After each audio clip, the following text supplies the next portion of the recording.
Hi, good morning all. ఈరోజు యోబు 7వ అధ్యాయం గురించి క్లుప్తంగా చూసుకుందాము. అయితే దేవుడు నన్ను ఎందుకు ఇంత బాధపడనిస్తున్నాడు? ఈ ప్రశ్న మీ మనసులో ఎప్పుడైనా వచ్చిందా? యోబు కూడా ఇదే ప్రశ్న దేవుణ్ణి అడిగాడు. యోబు గ్రంథము 7వ అధ్యాయంలో ఒక బాధలో ఉన్న మనిషి హృదయం ఎలా దేవునితో మాట్లాడుతుందో మనము తెలుసుకుందాం. అయితే మొదటిగా మనం చూసుకున్నట్టయితే యోబు మొదటి 2 వచనాలు, భూమి మీద నరుల కాలము యుద్ధకాలము కాదా, వారి దినము కూలివాని దినముల వంటివి కావా? అంటే మనిషి జీవితం ఎలాంటిది అంటే మనిషి బ్రతికినంత కాలము కష్టపడి బ్రతకాలి.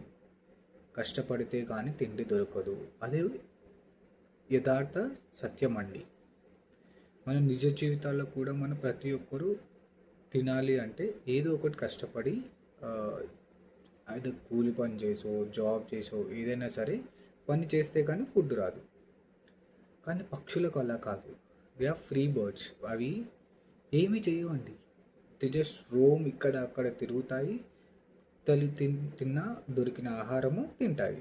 కానీ మనుషుడు అలాగా కాదు.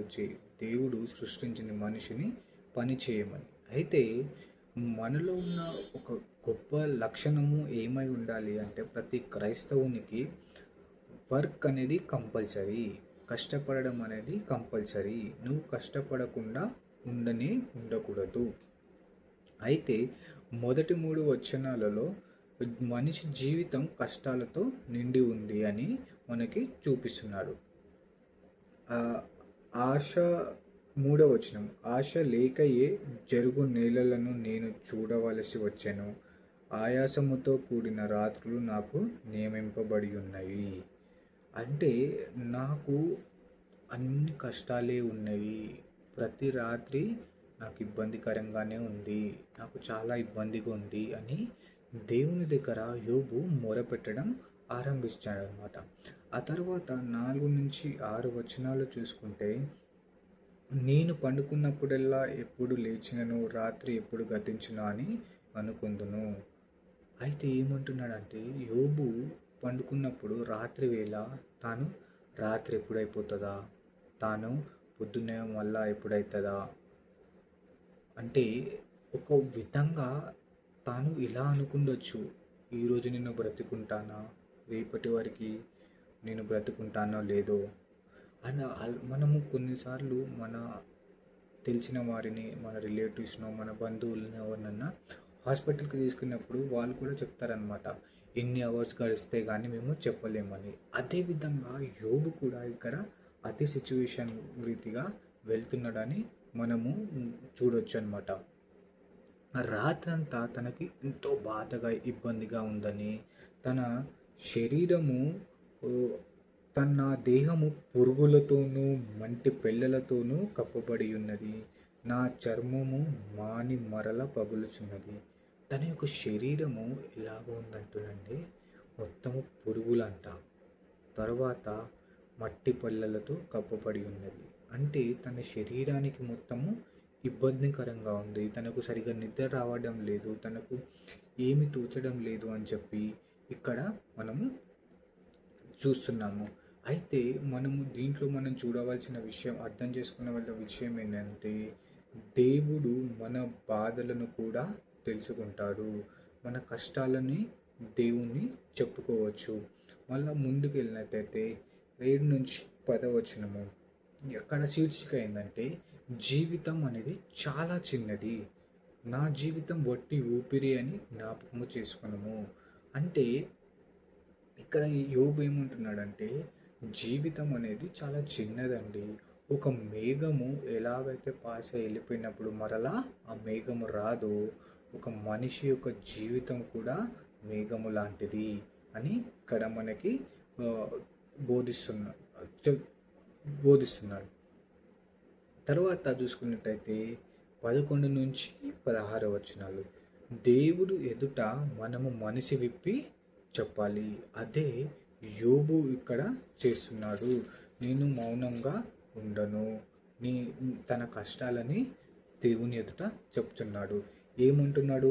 నేను ఒక సముద్రం లేకున్నా భూజంకమున నేను ఏంటిని? నాకెందుకు ఇంత బాధ పెడుతున్నావు నువ్వు? నా బాధ ఎక్కువైపోయింది అని చెప్పి దేవుణ్ణి ప్రశ్నిస్తూ ఉన్నాడు. మన జీవితంలో కూడా మనకు బాధలు కలుగుతుండొచ్చు. మనకి ఇబ్బందులు వచ్చినప్పుడు దేవుణ్ణి మనము ఖచ్చితంగా ప్రశ్నిస్తూ ఉంటాము. నాకే ఎందుకు ఇలా చేస్తున్నావు? నాకే ఎందుకు ఇలా అవుతుంది? ఎందుకు ఇలా చేస్తున్నావు అని చెప్పి ఖచ్చితంగా మనము దేవుని ప్రశ్నిస్తాము. ప్రశ్నించడము తప్పు కాదండి. మన బాధలను దేవుని ముందు చెప్పాల్సిన అవసరము ఖచ్చితంగా ఉంది. మనము దాయాల్సిన అవసరమే లేదు. దేవుడు మన హృదయంతో మనము చెప్పినప్పుడు మన బాధలను విని మన బాధలను ఖచ్చితంగా జవాబు అందిస్తాడు. తర్వాత మనం చూసుకున్నట్టయితే 17వ వచనము, మనుషుడు ఏ పాటి వాడు అతన్ని ఘనపరచనేలా, అతని మీదని నీవు మనసు నిలుపనేలా. అంటే మనుషుడు ఏ పాటి వాడు, చాలా చిన్నవాడు నీ ముందు. అంటే నీవు గొప్ప దేవుడవు, మేము అంతా నీ చేత సృష్టించబడిన వాళ్ళము, మేము నీ ఎదుట ఇలాంటి వాళ్ళము. దేవా, నన్ను ఎందుకు ఇంతగా అబ్జర్వ్ చేస్తున్నావు?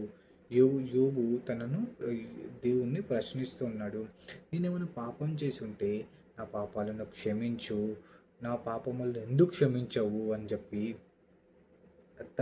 ప్రశ్నిస్తూ ఉన్నాడు. అయితే మనము దీంట్లో నుంచి నేర్చుకోవాల్సింది ఏంటంటే, ఈరోజు నీవేమన్నా కష్ట సిచ్యువేషన్స్లో వెళ్తున్నామో, you might be going to tough situation, do not worry my friend. యోబు తిరిగి ఇన్ని కష్టాలు పడుతున్న యోబు ఒకానొక దినమున తనకు తిరిగి మరలా రెట్టింపు ఆస్తి వచ్చింది. ఆ యోబు ఎన్ని ప్రశ్నలు వేశాడో మన జీవితంలో కూడా అన్ని ప్రశ్నలు ఉండొచ్చు. ఈరోజు నువ్వు ఎలాంటి సిచ్యువేషన్లో వెళ్తున్నావేమో భయపడకము, చింతించకము. మన గొప్ప దేవుడు మనకు ఉన్నాడు.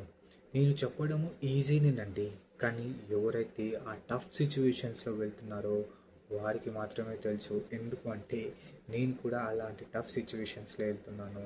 నా అనారోగ్యము బాగాలేదు, ఇప్పుడిప్పుడే కుదట పడింది, నాకు ఆర్థిక ఇబ్బందులు ఉన్నాయి. అంటే ప్రతి వ్యక్తికి సమస్యలు అనేది కామన్ అండి. అలానని దేవుని దగ్గరికి వచ్చి మొరపెట్టడం అనేది చాలా చాలా ఇష్టంగా ఉండాలి. దేవుడు మనకు ఏదన్నా సమస్య ఇచ్చాడు అంటే, ఏదన్నా మన దగ్గర లోపం పెట్టాడు అంటే, మనకి దేవునికి ఒక రిలేషన్ ఉండడానికి అని చెప్పి మనం ఒక పాజిటివ్ థింకింగ్తోని మనము అలా ఆలోచనతోని ఉండాలి. అయితే మనము ఈ అధ్యాయం నుంచి మనం తెలుసుకున్నది ఏంటంటే, మన జీవిత కాలము, మన మానవుని జీవితం అనేది చాలా కష్టంతో కూడినది. తర్వాత యోబు నిద్రలేని రాత్రులు తను గడిపాడని, తర్వాత జీవితం అనేది చాలా చిన్నది. తర్వాత దేవుని దగ్గర యోబు ఎలాగ ప్రశ్నలు కురిపించాడు. నా బాధలు వినవా? నా కలలో కూడా నాకు ప్రశాంతత లేదు. అయితే ఈరోజు నీకు పడుకున్నప్పుడు కూడా నీకు అలాంటి సిచ్యువేషన్లో పోతున్నావేమో, దిగులు చెందకు. మన దేవుడు ఉన్నాడు. దేవుని దగ్గరికి రా, ఈరోజు తిరిగి రా. నువ్వు ఖచ్చితంగా దేవుడు నీకు సమాధానం అనేది ఇస్తాడండి. అయితే మనకు విశ్వాసం ఉన్న వారికి బాధలు వస్తాయి. బాధల్లో దేవుని నుండి దూరం కాకుండా మన హృదయాన్ని ఆయన ముందు తెరవాలి. ఎక్కడండి?